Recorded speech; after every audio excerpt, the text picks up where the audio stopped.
राष्ट्रपति पद संभालने से पहले ही डोनाल्ड ट्रंप के तीखे तेवर देखने को मिल रहे हैं। डोनाल्ड ट्रंप ने ब्रिक्स देशों को ये धमकी दे डाली है कि अगर वो नई करेंसी शुरू करते हैं तो उन्हें 100% टैरिफ का सामना करना। कार में पिंटू सेक्शन आज हम इस वीडियो में जानेंगे कि आखिर डोनाल्ड ट्रंप इतने उत्तेजित नजर क्यों आ रहे हैं। साथ ही जानेंगे कि अगर ब्रिक्स देश नई करेंसी शुरू करते हैं तो इसका उन पर और अमेरिका पर क्या इफेक्ट पड़ेगा। ये तो हम सभी जानते हैं कि डोनाल्ड ट्रंप रिकॉर्ड जीत के बाद अब सत्ता संभालने वाले हैं। डोनाल्ड ट्रंप का दूसरा कार्यकाल होगा। वैसे डोनाल्ड ट्रंप टैरिफ की बातें तो चुनाव से पहले ही करते हैं। इस मुद्दे को डोनाल्ड ट्रंप ने चुनावी मुद्दा भी बनाया था और अब डोनाल्ड ट्रंप जितना पद संभालने के करीब पहुंच रहे हैं वह उतना ही दुनिया को धमकाने की कोशिश कर रहा है। और हाल ही में ट्रंप ने ब्रिक्स देशों को धमकी दे डाली। इन ब्रिक्स देशों में मुख्यतः रशिया, ब्राजील, चाइना, इंडिया और साउथ अफ्रीका शामिल है। ब्रिक्स के सभी देश लगभग विकासशील देश है। ब्रिक्स एक आर्थिक संगठन है जिसका उद्देश्य है कि दुनिया के विकासशील देशों को एकजुट करना। इसकी स्थापना 2006 में हुई थी। ब्रिक्स देशों की कुल आबादी दुनिया की 45%। वहीं इन देशों की कुल अर्थव्यवस्था वैश्विक अर्थव्यवस्था का तकरीबन 28% है। ब्रिक्स का मुख्यालय शंघाई चीन में। यहाँ इन सभी देशों ने मिलकर एक विकास बैंक बनाया। इस ब्रिक्स संगठन में 5 अन्य देशों को भी शामिल किया, इसमें मिस्र,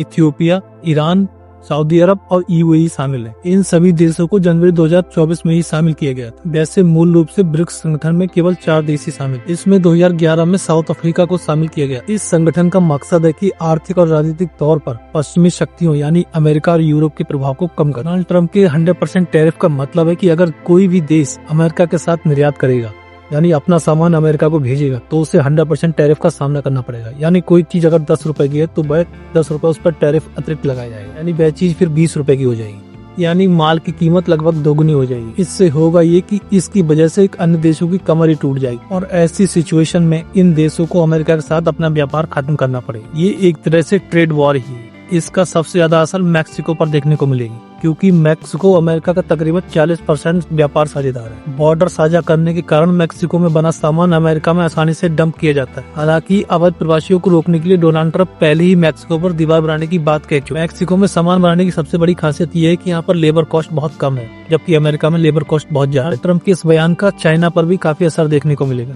रही बात भारत की, तो भारत भी अमेरिका के साथ लगभग 10% व्यापार साझेदार है। अगर भारत भी टैरिफ की जद में आता है तो भारत को भी इसका खामियाजा भुगतना पड़ेगा। अब बात आती है कि आखिर अमेरिका इतना बौखलाया हुआ क्यों, बात बात पर टैरिफ की धमकी क्यों दे रहे हैं ट्रंप। इसका कारण साफ है कि ब्रिक्स देश डॉलर पर अपनी निर्भरता कम करने की कोशिश कर रहे हैं। आज के समय में जो भी व्यापार होता है वो अमेरिकी डॉलर में ही होता है और दुनिया में डॉलर का नेतृत्व अमेरिका ही करता है। आज के समय में लगभग सभी देशों ने डॉलर में व्यापार को आसान बनाने के लिए अमेरिका में अपने खाते खुलवा रखे। जब भी दो देशों के मध्य व्यापार किया जाता है और भुगतान डॉलर में किया जाता है तो केवल एक स्विफ्ट कोड की जरूरत होती है, यानी फिजिकल रूप से डॉलर को ले जाने की एक दूसरे देश में जरूरत नहीं पड़ती। डॉलर सीधे एक खाते से दूसरे खाते में पहुंच जाता है। उदाहरण के लिए आप यूट्यूब का पेमेंट ही समझ लीजिए कि यूट्यूब जब भी आपके बैंक खाते में पैसे भेजता है तो वो डॉलर सीधे रुपीस में कन्वर्ट हो जाता है। एक तरह से कहें तो सारी दुनिया का डॉलर रिजर्व केवल अमेरिका ही नियंत्रित करता है। जब किसी भी वस्तु पर किसी का कंट्रोल होता है तो उसके तानाशाह बनने की संभावना भी ज्यादा रहती है। ऐसा ही उदाहरण हमें रशिया यूक्रेन वॉर में देखने को मिला था। जब अमेरिका ने रशिया के ऊपर आर्थिक प्रतिबंध लगाए थे, रशिया के डॉलर्स को फ्रीज कर दिया गया था, यानी उस समय रशिया किसी भी देश से डॉलर में व्यापार नहीं कर पाया। इसके बाद से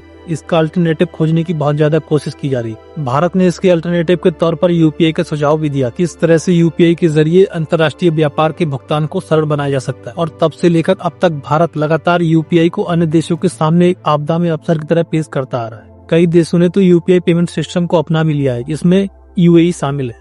यूपीआई को भारत में एनपीसीआई कंट्रोल करता है। अगर यूपीआई सिस्टम को ब्रिक्स देश अपना लेते हैं तो शायद इंडिया के लिए बहुत गर्व की बात। लेकिन डोनाल्ड ट्रंप के टैरिफ वाले बयान पर विदेश मंत्री एस जयशंकर ने कहा है कि हमारे संबंध अमेरिका से पहले भी अच्छे रहे हैं और आगे भी अच्छे रहे। उन्होंने कहा कि हाल फिलहाल में अमेरिका के डॉलर का कोई तोड़ नहीं है।